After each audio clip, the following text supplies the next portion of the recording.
La FDA a récemment proposé une modification du libellé du clopidogrel en suggérant qu'il fallait considérer le génotypage. Qu'en pensez-vous? Alors je pose la question à Jean-Sébastien Hulot et à Jean-Philippe Collet.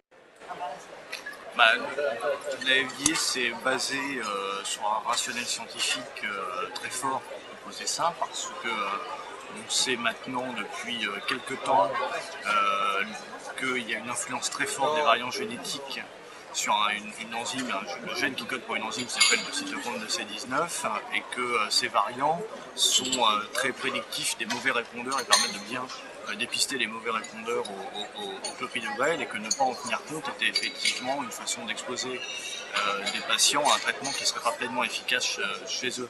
Ce qui est intéressant en plus, c'est qu'on sait maintenant que des variants sur ce même gène peuvent aussi prédire, non pas les résistants, mais les hyper-répondeurs. Ça, c'est des données qui sont beaucoup plus récentes, qui sont sorties en début d'année 2010. Et du coup, on est capable, avec un screening génétique simple sur un seul gène, d'avoir un niveau d'information assez élevé sur des patients qui vont mal répondre ou des patients qui vont beaucoup trop répondre, se traduisant par un surcroît de risque thrombotique ou un surcroît de risque hémorragique.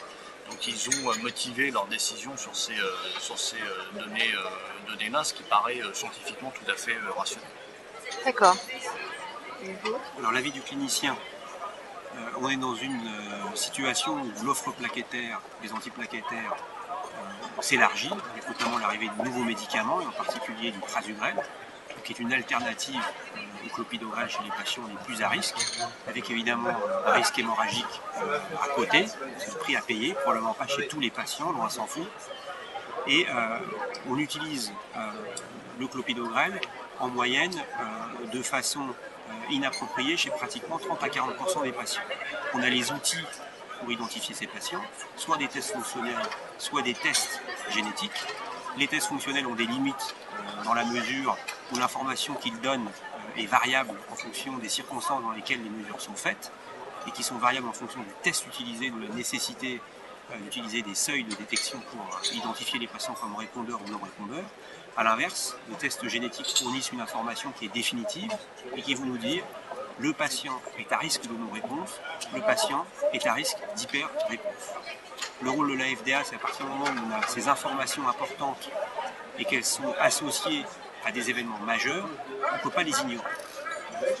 Et il est probable que ces nouvelles informations pourraient permettre de guider le choix du meilleur antiplaquettaire, et donc de faire un choix adapté aux patients, à la situation.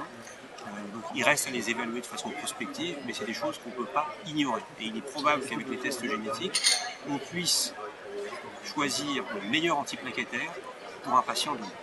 Maintenant, il reste à démontrer si l'information génétique est suffisante pour ce choix, ou s'il faut rajouter les tests fonctionnels derrière. C'est l'enjeu de la recherche clinique.